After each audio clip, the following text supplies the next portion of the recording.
they've already done 158,000 sales. You can take that number, multiply it by $20 on average. I don't know, their average cart could be a little bit higher, but that would end up being around $3 million. Then you can type in command find, go down here, and basically they've done a little over 3 million in about 10 years or so. Selling on Etsy for beginners. All right, so let's go ahead and break this down. If you're new to the channel, my name is Rich. I've generated well over 7 figures on Etsy. You can see in my past videos where I'm shipping out thousands and thousands of products. I've done 6-figure months on Etsy, and honestly the best part about all of that to me is being able to share this online, because I've also helped a lot of my students cross over 6 and 7 figures themselves. So my name is Rich. Let's go ahead and hop into it. All right, so first things first, you got to take out all of those bad advice out of your head. I won't necessarily say bad, but it is true, but you got to really throw that out of your head. The people who are just like, don't sell on Etsy, is bad, you know, the fees are high. I did make another video where we talk about pros and cons. However, in this video, we're just going to go ahead and hop straight into it. So the first thing you have to understand is that you are selling on a marketplace, meaning there are already millions of people coming to your website. Well, it's not your website, it's Etsy's website. These are not your customers, these are Etsy's customers. There are millions of people coming in here and they go into the search, meaning this is a search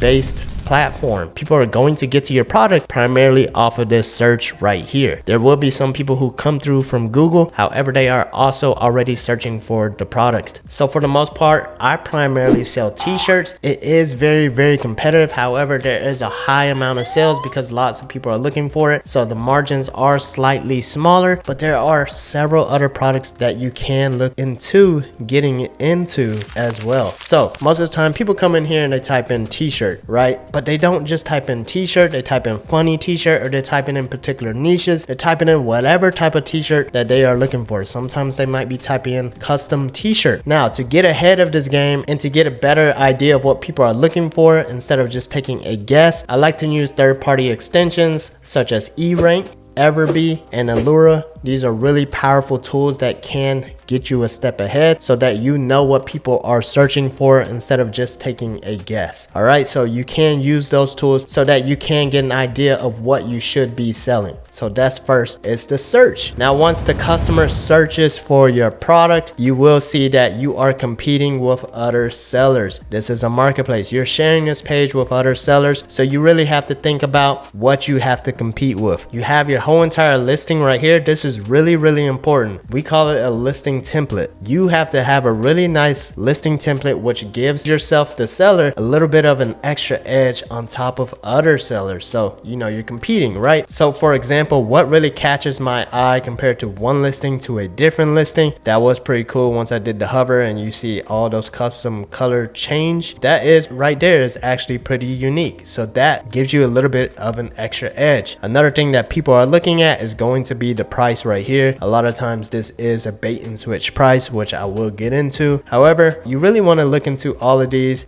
little extra icons does help as well. You know, you see unlimited print colors, so you know, as the customer perspective, they will see that, you know, there's more print colors available. So you really have to think about what you are putting as your first photo. So this one right here is kind of hard for me to read the word logo. This right here, I already know it says custom text, create your own t-shirt. You just really have to think about what you're doing compared to the other sellers. A video is also pretty nice, just like the other one that we just looked at, because that gives the customer a little bit of extra trust as well. They know it's not just a mock-up design, and they know that it's some actual physical products. So really think about this, because this right here is going to determine your click-through rate if the customer goes to the next step in you making a sale. All right, so let's just go ahead and click on any particular one. Let's go ahead and click on this one. As you can see, it says 1161. So you always really think about your whole entire Etsy listing from a customer standpoint of view. So now we have extra photos. This helps the customer let them know there's other colors, size charts, and so on. Remember, I was telling you about the bait and switch. If I really click on header green, you see it says 1161. You know, when I actually go to a size large, the price actually goes up. So, you know, sometimes you want to think about if you want a loss leader or not. So that takes you to the next step. And now it's time for your customer customer to add to cart. And if you're doing free shipping or adding shipping on top, make sure it's not too crazy and you're still hooking on to your actual customer. So those are some things that you do want to think about when it comes to building an Etsy shop. Of course, there are reviews also. When you're first starting off, you might not have too many reviews. Then you might want to think about doing some friends and family sales and asking them for some reviews. However, really think about the fact that this is a marketplace. So if you are a beginner, you don't necessarily need to do some outside marketing. You can't really even do Facebook ads anyways, because you won't be able to track the pixel. You won't be able to track the data. You won't be able to track when there's an actual conversion or a lead on this page, because this is not your website. Another thing is the fact that these are not your customers. These are Etsy's customers. However, if you do want to get them into your own store, there are certain things that you want to do. Say if you are shipping the product to your customer, you want to put in some extra cards into the bag with your own website, or lead them directly back to your own social media where you have your own store link on your social media, such as your Instagram. So really think about that. You do want to lead the customer back to your own website so you can save on those fees in the long run. Now, that is one of the ups and downs of selling on a marketplace to your own website. Of course, on Etsy, you'll be spending anywhere from 8% all the way up to 15% with the offsite ads, because the fees are so high. But most of the time, people who complain about this have never really ran advertising to their own website. It can get really expensive, anywhere from 30% all the way up into where it's not even profitable when you're running advertisements on your own website. So that's something you really got to think about. One piece of social media that did do us a lot of justice, and I do recommend it, is just pinning it on Pinterest. It's really easy to click the pin button on Etsy and getting into that Pinterest ecosystem. Now, this right here really does give you some good traction when it comes to social media advertising. However, I don't necessarily recommend you doing too much marketing. If you're gonna do marketing for your store, you may want to do this on your own website. You don't want to send the traffic to Etsy, because these aren't your customers. These are Etsy's customers. I can't say that enough. You won't be able to have access to the data, even though you do see their email. It is against the terms for you to just copy and paste that into your own newsletter. You have to allow the customer to opt in into your newsletter for them to be your customer. Majority of the customers that come to Etsy who purchase your product do purchase this right here as well. They don't necessarily go into your actual storefront. Sometimes they do, and you will see upsell of more than one product, and you may see an upsell of more than one product. However, majority of the time they do check out right on that listing, and that is it. But if a customer does hop into your store, I would recommend sectioning off the different niches right here on this left side. Let's say this one right here has it separated by t-shirts, tanks, and so on. My suggestion, I would have did this by niches. I would have done bridal t-shirts. I would have did birthday t-shirts here, Valentine's t-shirts here. That way they are diving into those niches, and then if you do get an upsell, it is because they purchased a particular t-shirt that they were looking for, and then they wanted to hop into that same niche still. So let's say they bought a Valentine shirt and they was looking for another Valentine shirt. I would have separated by that aspect right there. And then